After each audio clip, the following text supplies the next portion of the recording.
श्रीराम समर्थ. सद्गुरू श्री ब्रह्मचैतन्य महाराज गोंदवलेकर यांचे प्रवचन दिनांक 23 मे. देवाकरिता स्वतःला विसरावे. तुम्ही स्वतःला दिवसातून एकदा तरी विसरता की नाही? हल्ली आपण आपल्याला विसरतो, पण ते विषयाकरिता विसरतो. स्वतःला विसरावे, पण ते विषयाकरिता विसरू नये. एखाद्या वेळेस असे होते की एखादी आनंदाची बातमी समजली म्हणजे आपण काय करतो हे आपल्याला समजत नाही.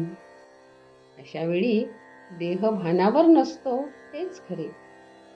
त्याचप्रमाणे दुःखाची बातमी कळली म्हणजे होते. थोडक्यात म्हणजे आपण जेव्हा विषयाच्या अधीन होतो तेव्हा आपण देहाला विसरून विषय भोगतो. त्याचप्रमाणे क्रोधाचे होते.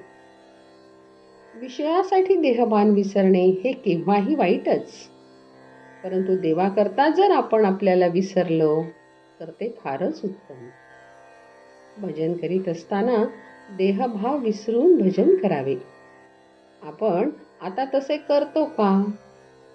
भजन म्हणत असताना कोणी ताल चुकला की लगेच आपण रागावतो. ते खरे भजन होत नाही.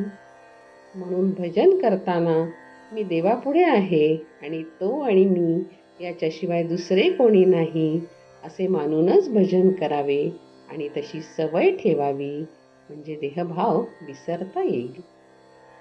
संसारात आपण कोण हे न विसरता संसार करावा, म्हणजेच विषयाच्या अधीन केव्हाही न होता संसार करावा. स्वतःची आठवण ठेवून प्रपंच केला तर तो आपल्याला बाधक व्हायचा नाही.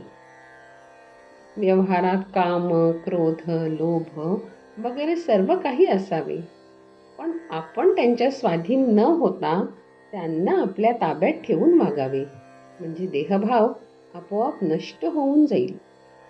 हे सर्व साधायला परमेश्वराला शरण जाणे हा एकच सोपा मार्ग आहे आणि त्याकरिता नामस्मरणात राहणे हेच साधन आहे.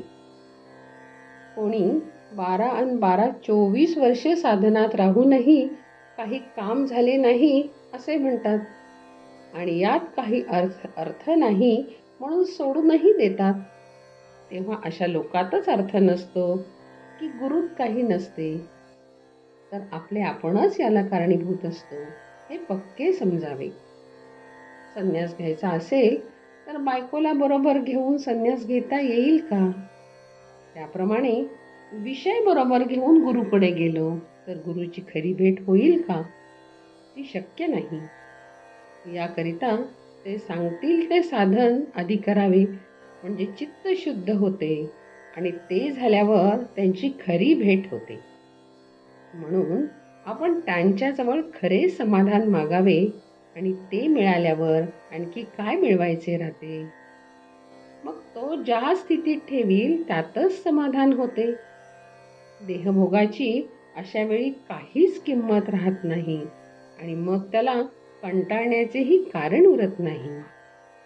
परमात्म्याचे स्मरण यातच विषयाचे विस्मरण. जानकी जीवन स्मरण. जय जय राम.